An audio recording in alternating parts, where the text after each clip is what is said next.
Good morning, students. Today we will see about the liver and gallbladder and also liver function tests. Objectives of today's topic are, we will discuss the liver under physiological anatomy and hepatic biliary system and the functions of liver and the bile juice formation, and the gallbladder, its few anatomical and functional aspects, and lastly applied aspects, and along with it we will see the various liver function tests. Coming to the liver physiological anatomy, it is the largest gland weighing about 1500 grams. Anatomically, it has two lobes, right and left. Each part has blood supply from hepatic artery, portal vein, and its own venous and biliary drainage. So the structural and functional unit of the liver is hepatic lobule, which are about 1 lakh hepatic lobules are present in the liver. So you can see here in the picture, these are the hepatic lobules. In total liver, there are about 1 lakh lobules are present. So each lobule has hepatocytes in column. So these are the hepatocytes. Each lobule has hepatocytes in column. Between the columns present bile canaliculi. So the blue ones, if you can see, between the columns, the blue colored ones are the bile canaliculi, and hepatocytes tunneled by the blood sinusoids which drain into the central vein. These hepatocytes are tunneled by the blood sinusoids which drain into the central vein. Okay, so you can see the red colored one. These are the blood sinusoids which drains into the central, this one is the central vein. Sinusoids lined by the endothelial cells along with Kupffer cells in between. Okay, so all these sinusoids are lined by the endothelial cells and along with the Kupffer cells. At the periphery of each lobule present portal triad. At the periphery of each lobule, this is the one lobule, at the periphery we have one portal triad. It contains portal vein, this one is the portal vein, hepatic artery and bile duct. This is a portal triad, and acinus is a structural unit of the liver. Acinus is a structural unit of the liver. So acinus has three zones. Zone 1 is the central portion of acinus immediately surrounding the terminal hepatic arteriole and portal venule. So this one, central one, immediately surrounding the terminal portion of hepatic arteriole and portal venule. And zone 2 between 1 and 3, and 3 is the most peripheral part, most susceptible to anoxic injury. Anoxic means absence of oxygen. So these are the three zones of the hepatic sinus. In the hepatic circulation, if we see, it has three: hepatic artery, portal vein and hepatic vein. Artery is a branch of celiac trunk and it carries 20 to 25% of blood. And portal vein collects from mesenteric and splenic vascular blood, which accounts to 75 to 80% of blood. And hepatic vein, sinusoids drain into the central vein. All the central veins join to form right and left hepatic veins, which drains into the inferior vena cava. So the sinusoids drain into the central vein, and all the central veins joins to form right and left hepatic veins which drain into the inferior vena cava.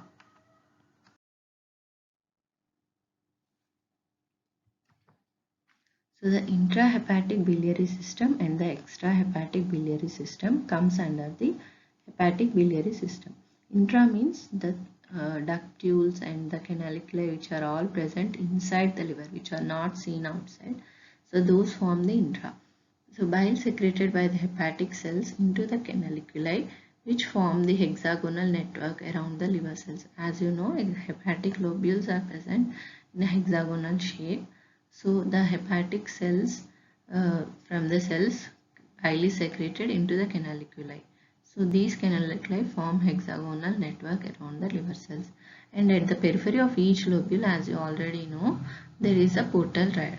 So the peripheral canaliculi become continuous with the intralobular ducts, and which in turn becomes continuous with the larger interlobular ductules of the portal triads. So smooth, ultimately the larger ducts join to form right and left hepatic ducts, which leave the right and left parts of the liver and form part of hepatic biliary system. You can see the right and left hepatic ducts form the common hepatic duct and the common bile duct. From the gallbladder, cystic duct joins with the hepatic duct to form common bile duct. So from here it will be forming the extrahepatic biliary system, and all these are the intrahepatic biliary system. So extrahepatic biliary apparatus contains the gallbladder, which is a pear-shaped sac beneath the liver, 30 to 50 ml capacity, and its main function is to store the bile produced from the liver. The extrahepatic ducts are the hepatic duct, cystic duct, and the common bile duct. So this one is a common hepatic duct, cystic duct, and common bile ducts form the extrahepatic duct. The hepatic duct, the right and left hepatic ducts from the two sides join to form a common hepatic duct. This one common hepatic duct, which is 4 cm long, and also cystic duct, which is again 4 cm long, connects the neck of the gallbladder to the common hepatic duct to form common bile duct. Common bile duct is 8 cm long. It joins the pancreatic duct to form the common hepatopancreatic duct. It is otherwise called ampulla of Vater. Common hepatopancreatic duct. It opens into the second part of the duodenum at major duodenal papilla, surrounded by the sphincter of Oddi. Coming to the functions of the liver, which is very important, short question for you. So the headings are secretory function, metabolic function, detoxicating and protective function, storage function, excretory function, synthesis function, and miscellaneous functions. So we will see each one. In the secretory part, liver secretes bile for digestion and absorption of fats. Okay, so if we see the metabolic function, the liver acts as a key organ and principal site where the metabolism of all these three, and along with them some vitamins and minerals also metabolism occurs in the liver. So in carbohydrate, if we can see, the liver acts as a glucostat by helping in glycogenesis, glycogenolysis, and the gluconeogenesis, and also it is a main site for alcohol metabolism, which is the reason why in alcoholics there is a damage of liver, for which the liver cells contain the enzyme alcohol dehydrogenase. So that's why alcohol metabolism occurs in the livers.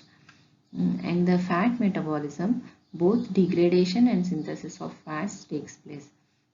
Degradation occurs by the enzyme lipoprotein lipase, and that process is the beta oxidation, and for synthesis it helps in the synthesis of triglycerides from carbohydrates, and cholesterol and phospholipids are synthesized from the unused free fatty acids.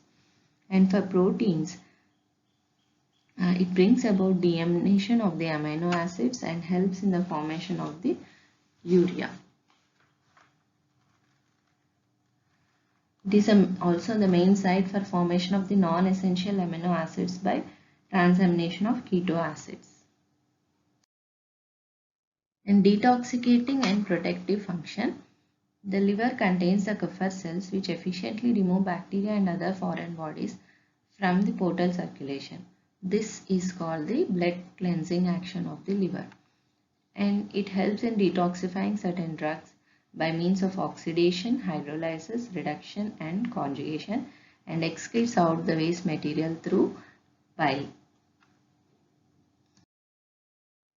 In the storage function, it stores the glucose in the form of glycogen and vitamin B12 and vitamin A. It acts as a blood iron buffer and iron storage medium. It stores 60% of excess iron mainly in the form of ferritin and hemosiderin. Excretory function, it excretes certain exogenous dyes like bromosulfathalin and rose bengal dye. And the synthesis function, it is the main site for the synthesis of plasma proteins, coagulation factors, enzymes, and urea, to synthesize urea and cholesterol. So plasma proteins like albumin and to some extent alpha and beta globulins are synthesized, and coagulation factors, if we see the first, fifth, seventh, ninth and 10th. These coagulation factors are synthesized in the liver.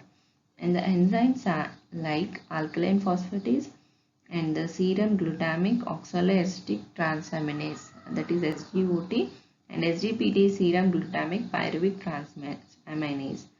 And these are the enzymes, and it synthesizes urea by removing ammonia from the body, and cholesterol, it is synthesized from the active acetate.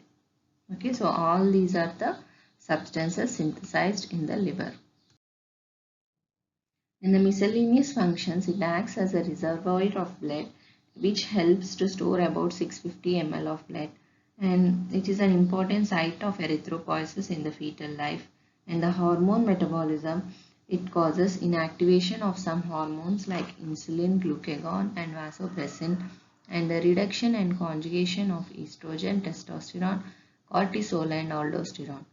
It also helps in the destruction of RBC and acts as a thermoregulator. It helps in the temperature regulation because it produces large amount of heat. So till now we have seen the hepatic biliary system, functional anatomy of the liver, and then the functions of the liver. So now we will move to the bile. It is a digestive juice formed in the liver, and the bile is produced from the hepatocytes to the bile canaliculi, which again enter into the common hepatic duct, and along with joining with the cystic duct, it produces the common bile duct. So if we see the bile formation,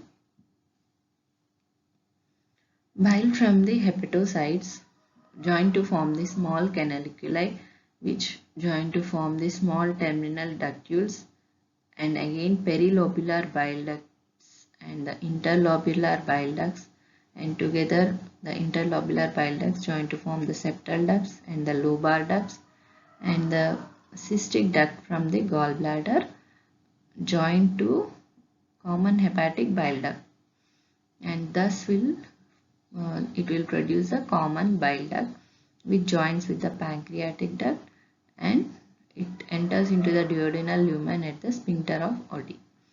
So biliary tree is the canaliculi form an extensive meshwork surrounding and draining the hepatocytes.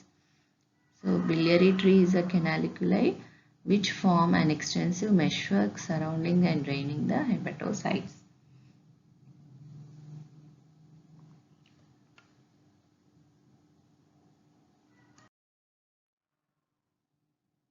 So bile formed in the hepatocytes and released into the canaliculi. It is an alkaline juice comprised of water and solids.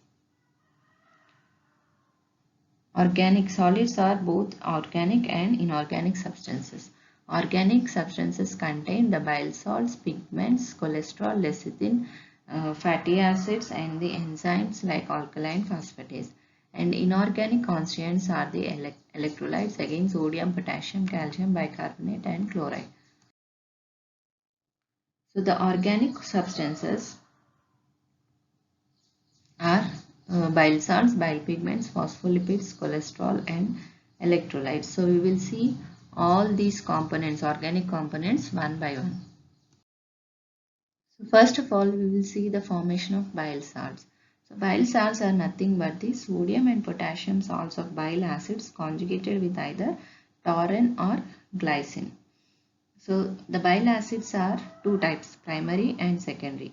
Primary are the cholic and chenodeoxycholic acid, and secondary are the deoxycholic acid and lithocholic acid. So the secondary acids are formed by the action of the intestinal bacteria in the colon.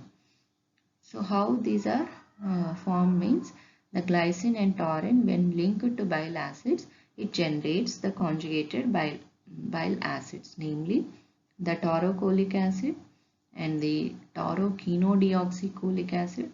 So cholic and chenodeoxy are the primary. When combined with the amino acids, it form the primary bile acids, and the secondary are the glycocholic acid and the glycokenodeoxycholic acid. Sorry, these are all the primary bile acids which when linked to the glycine and taurine amino acids.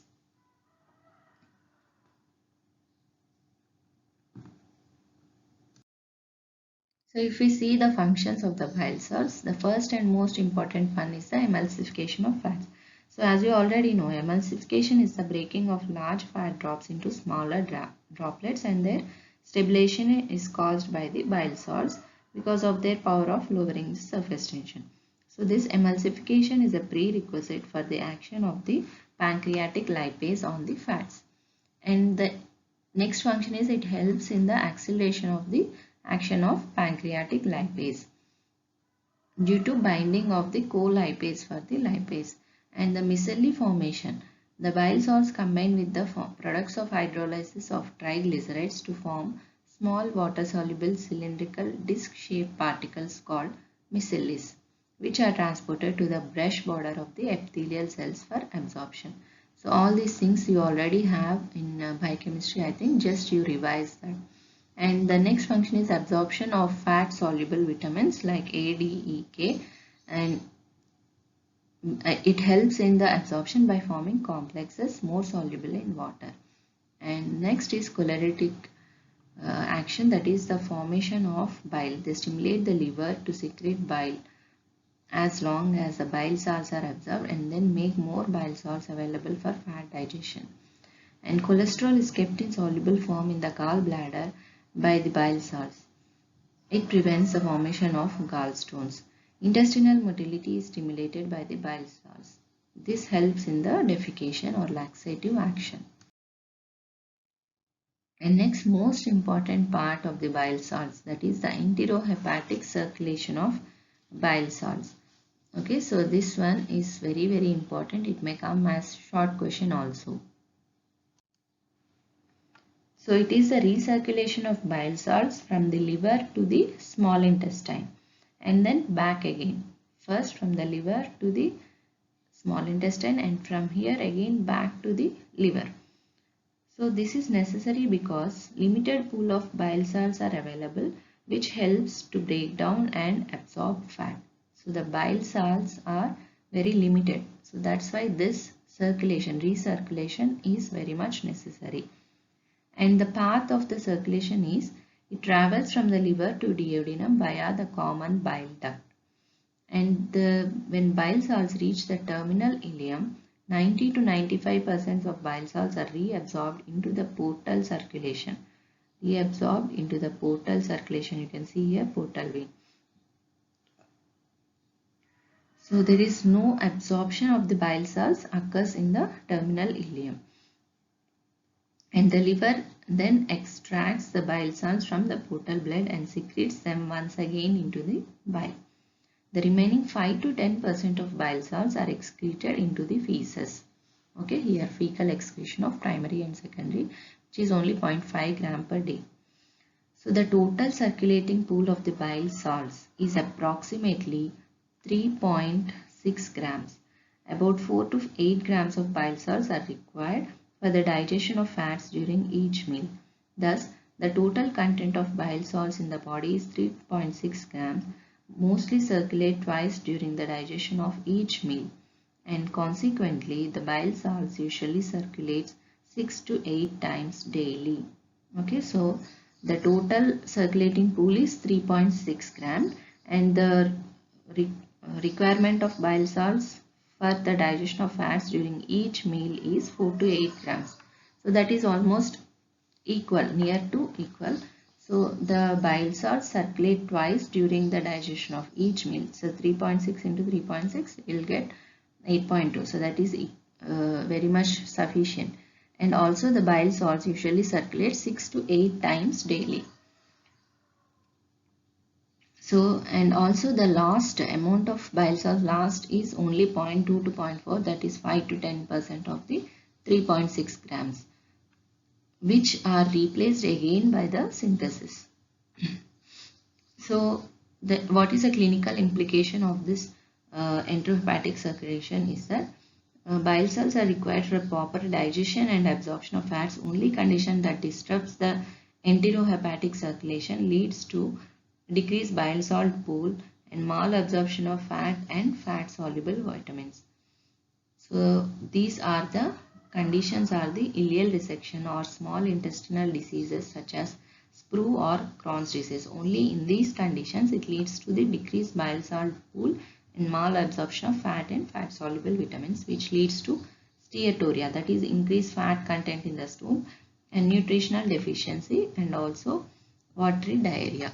So that is the importance of the clinical importance of the enterohepatic circulation of bile salts.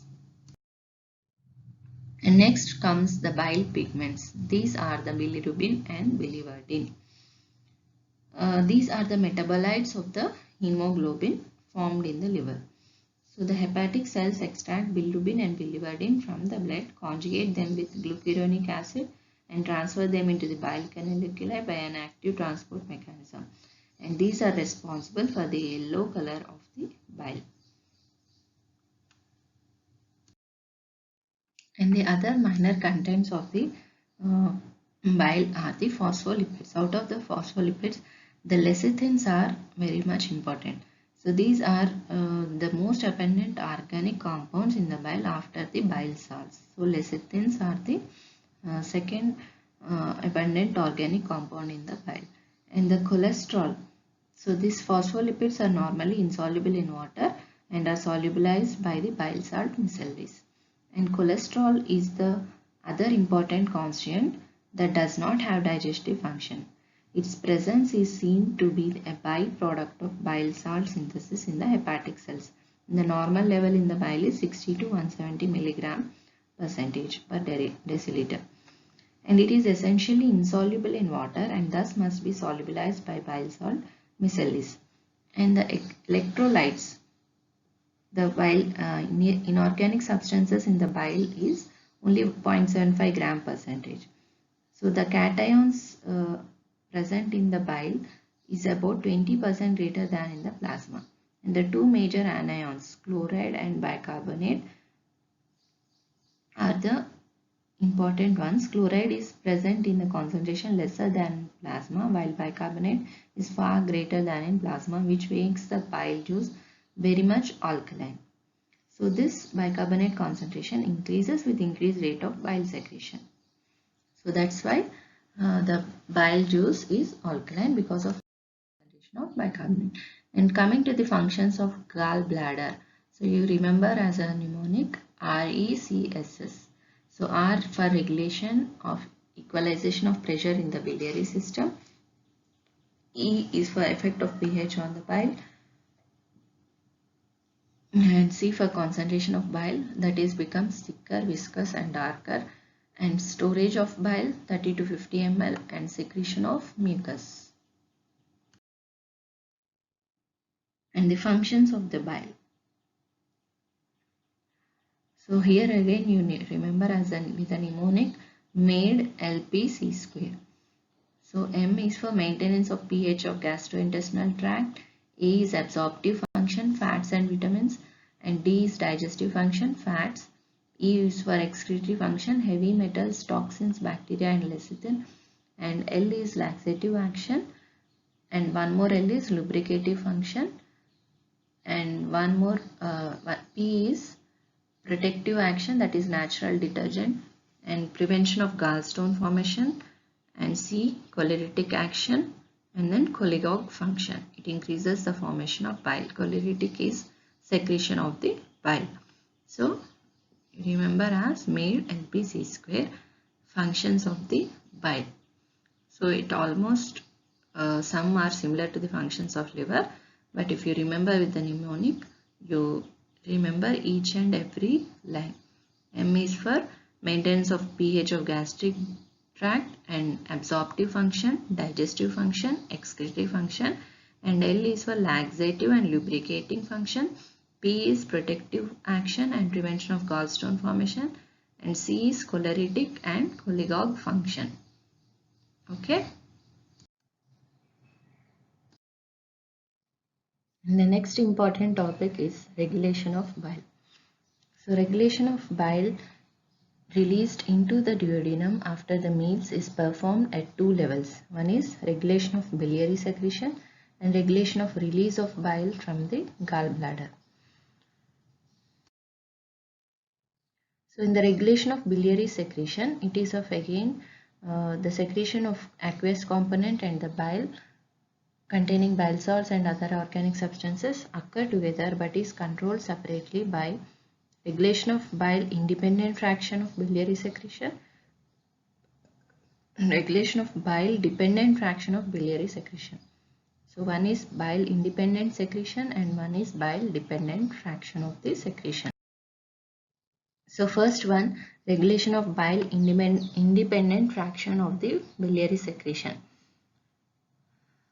So it refers to the amount of fluid containing water and electrolytes. So secretion of this fraction is controlled by the secretin and vagal stimulation. And secretin is hormone secreted by the S cells of duodenum and jejunum in response to stimulation of acidic chyme. And it acts on the ductal cells of the hepatic ducts via cyclic AMP and produces large amount of watery secretion rich in bicarbonate, that is via cyclic AMP. And the vagal reflex, it is initiated during the intestinal phase of the digestion, also affects the ductal secretion by potentiating the effect of secretin through the acetylcholine. Okay. So secretin and cholecystokinin, as I have told you in the pancreatic regulation, they have potentiating effect on each other. The bile dependent fraction of biliary secretion is regulated by the quantity of bile salts by the liver. So this quantity, amount of bile salts secreted, is directly proportional to the amount of bile salts reabsorbed by them from the portal circulation. So as the bile salts are recycled into the hepatic circulation, they maintain high level of bile secretion during digestive period. The secretion of bile increases about 1 hour after a meal, and the maximum rate of bile secretion is achieved 3 to 5 hours after intake of food. And the choleritics enhance bile salt secretion by the hepatocytes. So the bile salts and the bile acids are the major agents which enhance the synthesis of bile salts. So that those are the choleritics. And the regulation of release of bile juice from the gallbladder. So we have seen the bile independent and bile dependent fraction of the biliary secretion, that is under the regulation of biliary secretion. And now regulation of release of bile from the gallbladder.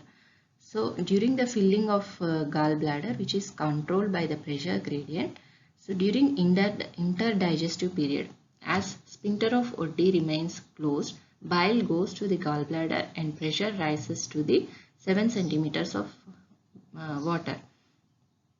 And during emptying of gallbladder, that is during the digestive period, as the sphincter of Oddi is relaxed, pressure in the gallbladder rises to 20 centimeters of water, and by the contraction of the gallbladder, bile enters into the duodenum. So this emptying of gallbladder is the main action is the contraction of the gallbladder and relaxation of sphincter of Oddi. So these two are regulated by the hormones and neural. So hormones are CCK, that is cholecystokinin. Fats and protein digestion products stimulate the secretion of CCK, which causes contraction of gallbladder and relaxation of sphincter of Oddi. And the neural regulation is by vagal stimulation during the gastric phase of digestion, again causes the contraction of gallbladder. And apart from these two, choligogues, the substances causing the contraction of gallbladder. So these are the the CCK, cholecystokinin, is a well-known choligogue, and acetylcholine released on vagal stimulation also acts as a choligogue. So again these two are called the choligogues. Hormones mainly CCK, and neural is vagal stimulation which releases ACH. And coming to the applied aspects of the liver and gallbladder, we can see the disorders of the liver and gallbladder under that: jaundice or icterus, cirrhosis of liver, viral hepatitis, and cholecystitis, that is gallbladder inflammation. So jaundice or icterus, it is a yellowish discoloration of the skin and mucous membrane due to raised bilirubin in the blood.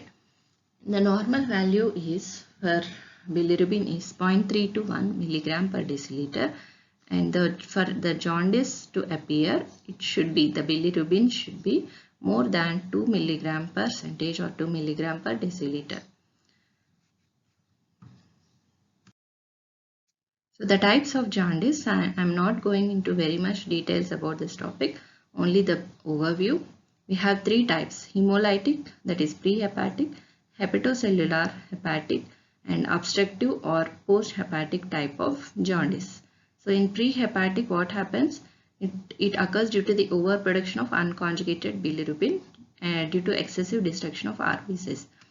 And the hepatic cause is damage of hepatocytes as seen in viral hepatitis, cirrhosis, and drug-induced hepatitis. In the post-hepatic, it occurs due to blockage in the bile duct, either due to stone or any growth. So thus the bile cannot be poured into the intestines. The next one is the cirrhosis of liver. It refers to an irreversible chronic damage to liver with extensive fibrosis and regenerative nodule formation. Okay, in this picture, this one is a cirrhosis.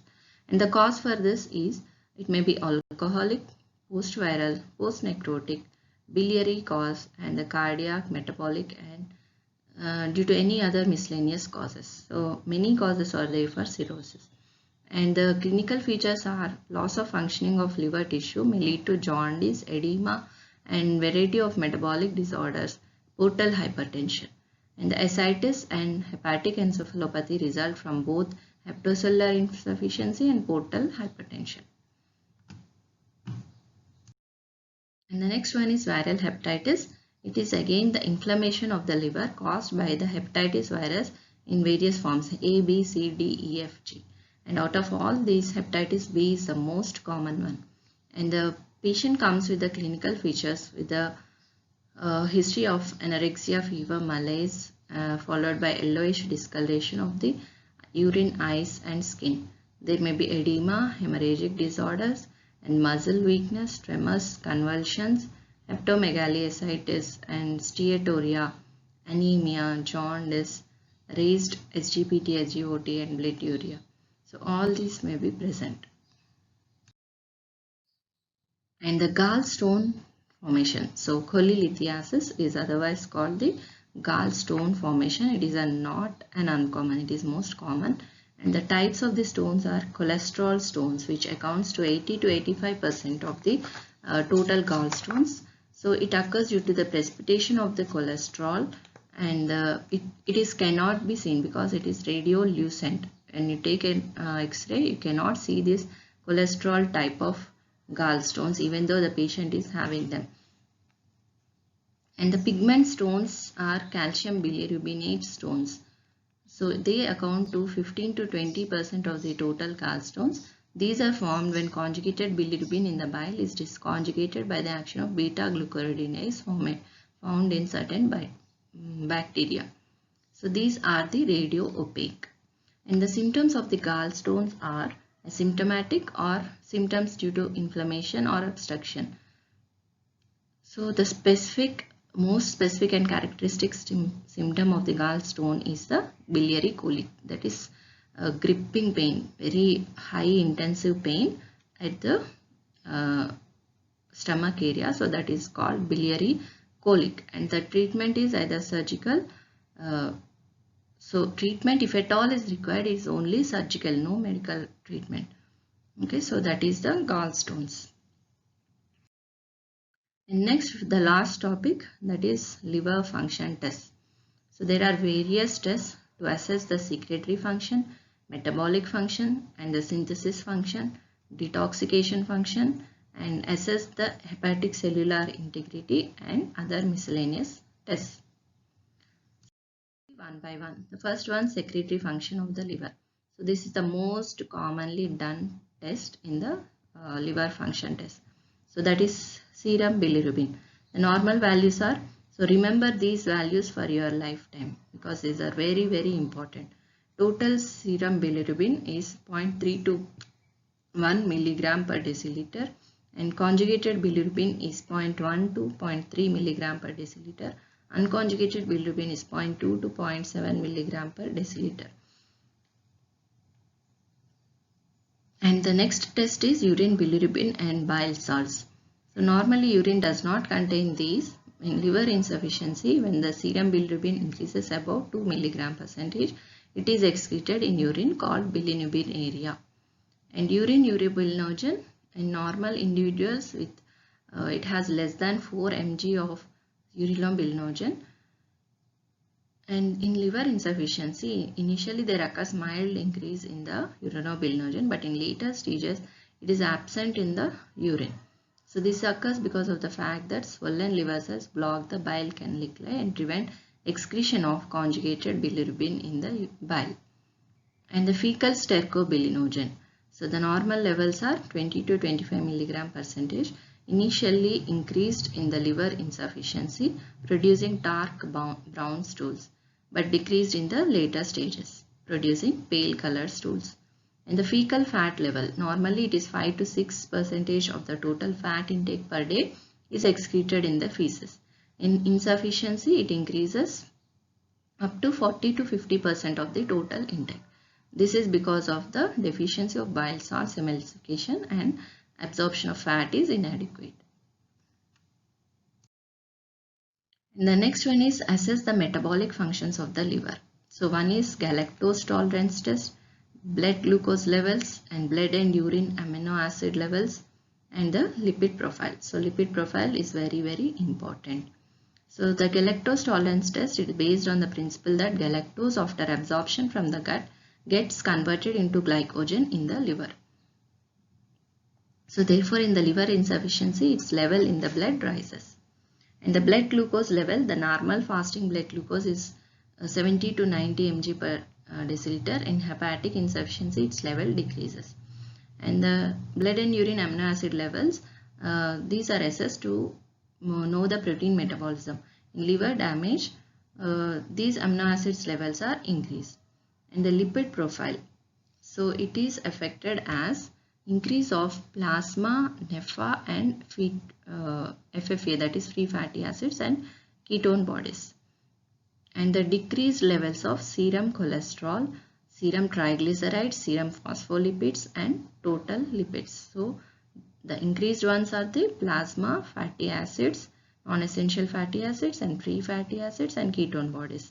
And the decreased levels of serum cholesterol, triglycerides, phospholipids and total lipids.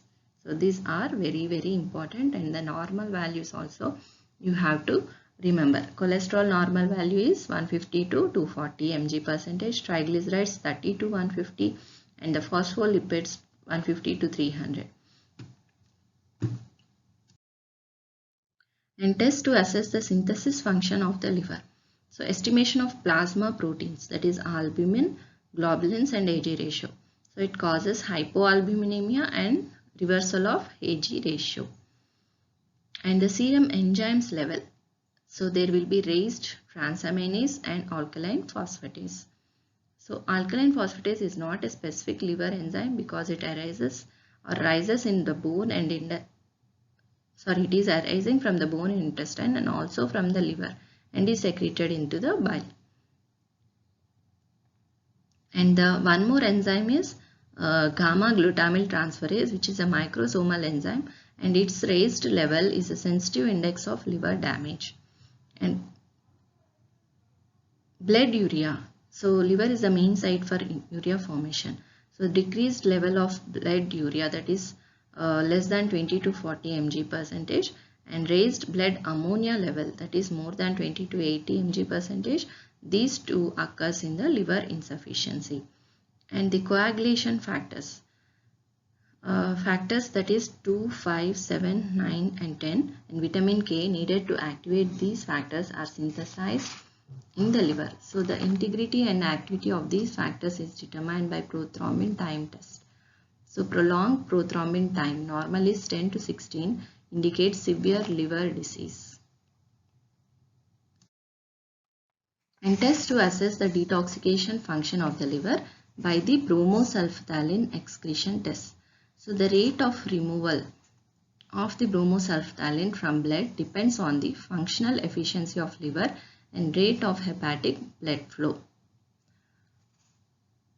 So nowadays this test is used only for the diagnosis of Dubin-Johnson's syndrome. So a concentration of more than 10% in the blood indicates liver insufficiency. So the test to assess the hepatic cellular integrity, we have various tests, like the most important and common test done is ultrasonography. It detects the cirrhosis of liver, fatty liver, abscess, cysts, tumors, gallstones and dilatation of the biliary system. And CT scan also does the same thing, except it can detect even the smaller lesions compared to the ultrasonography. Other than this, we have radionucleotide imaging done by the technetium-99. This sulfur colloid is easily taken up by the liver cells, monocyte macrophage system, that is Kupffer cells, and emit the gamma rays. And the liver biopsy, it is performed by a special needle which can take the tissue for histopathological examination. And FNAC is fine needle aspiration cytology. It is also same but guided by the ultrasound, and med tissue is tested for the cytological, histopathological and bacteriological examination. Cholecystography is done to assess the functions and disease of the gallbladder, and the gallbladder gets opacified on the cholecystography. So the conditions like gallstone, non-functioning gallbladder fail to produce opacification. So this test is less commonly performed than the ultrasonography. In previous days it is the most common. And the other tests are percutaneous cholangiography, portal venography and endoscopic retrograde cholangiography. So these are the higher level tests. So miscellaneous tests are also present, like serological tests to detect the hepatic virus, antigens and antibodies. So all these are the liver function tests. So just as summarize of the headings of the liver function test, the test to assess the secretory functions like serum bilirubin, urine bilirubin, bilinogen, fecal stercobilinogen, and then assess the metabolic functions by galactose tolerance test and lipid profile, and assess the synthesis functions and the assessment of detoxification function and the hepatic cellular integrity and serological test to detect hepatic virus. So that's all for today. So we have seen the liver, gallbladder and their functions, and the regulation of bile, and then applied aspects and the liver function tests. So thank you all.